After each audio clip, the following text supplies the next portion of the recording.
Halo saudara, dari Arlington, Virginia, saya Helmi Yohanes dan tim VOA kembali hadir dengan serangkaian berita Amerika Serikat dalam segmen Sapa Dunia.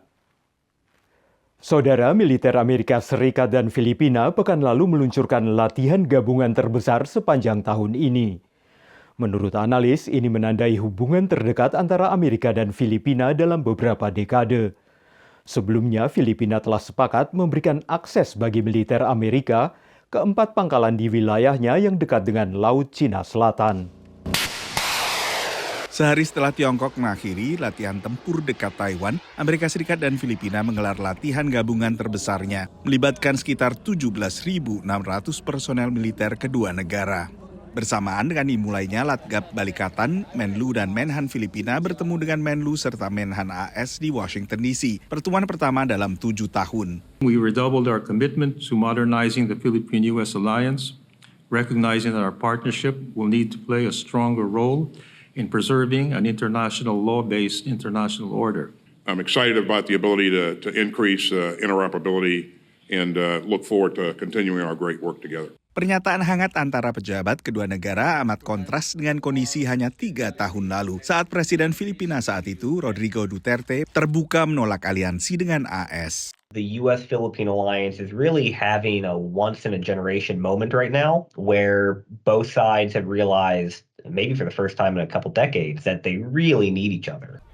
Dalam menyikapi sengketa teritorial di Laut Cina Selatan, analis menilai kapabilitas militer Filipina tak sebanding dengan militer Tiongkok. For more than a decade, 3 Philippine presidents now, Beijing has just refused to give the Philippines some breathing space in the South China Sea. Dengan Filipina, Tiongkok bersengketa soal Scarborough Shoal, wilayah yang masuk zona ekonomi eksklusif Filipina di Laut Cina Selatan, tapi diklaim Tiongkok sebagai wilayah perairannya. Ada juga sengketa Kepulauan Spratly. Penjaga pantai Tiongkok dalam rekaman yang diambil Maret lalu ini meminta pesawat penjaga pantai Filipina meninggalkan perairan yang disebut sebagai bagian Tiongkok. Demikian laporan tim VOA. Beralih ke kekeringan yang mengakibatkan pembatalan musim penangkapan salmon di pantai barat Amerika pada musim panas tahun ini. Pembatalan itu tidak hanya memukul nelayan salmon, tapi juga industri terkait, termasuk restoran, grosir, hingga rekreasi pemancingan dan komunitas pesisir. Ikan salmon biasanya menjadi sumber pemasukan utama bagi para nelayan di San Francisco, negara bagian California. Tapi tahun ini musim tangkap salmon dibatalkan akibat kekeringan yang melanda negara bagian ini. We have crew that are depending on us. We obviously have families to feed. So I'm not exactly sure what I'm going to do yet this summer. It makes me nervous. Sarah telah menjadi nelayan salmon selama 15 tahun. Terakhir kali musim salmon dibatalkan adalah 2008, juga akibat kekeringan. Saat itu pun nelayan terpukul. People started doing other things, or they transitioned to other states or other fisheries, and in many ways we have never recovered from that closure. Para nelayan kini harus bergantung pada tangkapan lain.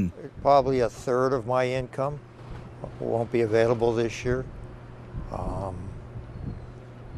Some of the projects I was going to do on the boat, I'm not going to do. Bukan hanya nelayan yang terdampak, tapi juga berbagai industri hilir, mulai grosir, restoran, hingga mereka yang bergerak di pemancingan salmon. Southern California all the way up to the Oregon border, that's going to be hurt. Both sport and recreationally. You know, a lot of these guys depend on salmon season to make the bulk of their money. And also a lot of the small towns, a lot of small coastal communities depend on it. Ikan salmon mengawali hidupnya di air tawar sebelum akhirnya pindah ke laut. Karena itulah kekeringan pengalihan air sungai untuk irigasi pertanian dan lain-lain hal dianggap ikut berandil dalam berkurangnya salmon. Demikian laporan tim VOA. Saudara, restoran halal di Amerika biasanya menyajikan makanan Timur Tengah atau Asia Selatan.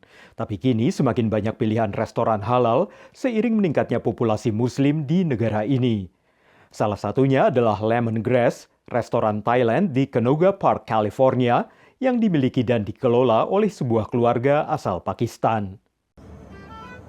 Jika jalan-jalan ke luar negeri dan ingin mencari restoran halal, dengan mudah kita berpikir untuk mencari restoran ala Timur Tengah.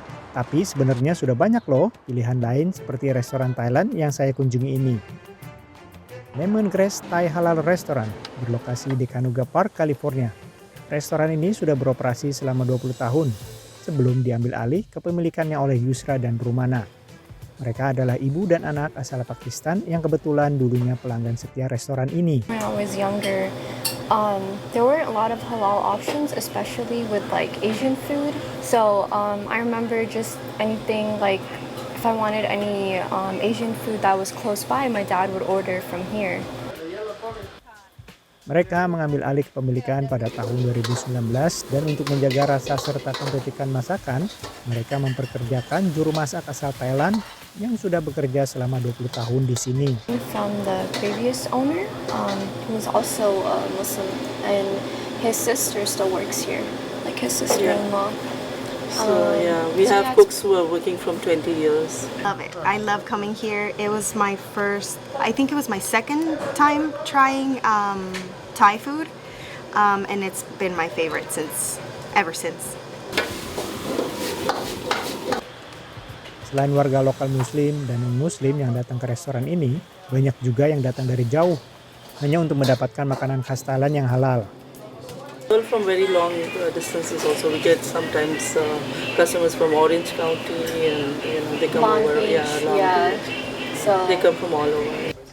Jumlah restoran halal di Amerika semakin mudah ditemui, walaupun belum diketahui persis berapa besar jumlah pertumbuhannya. Dari Canoga Park, California, Ronan Zakaria, Dania Iman, VOA.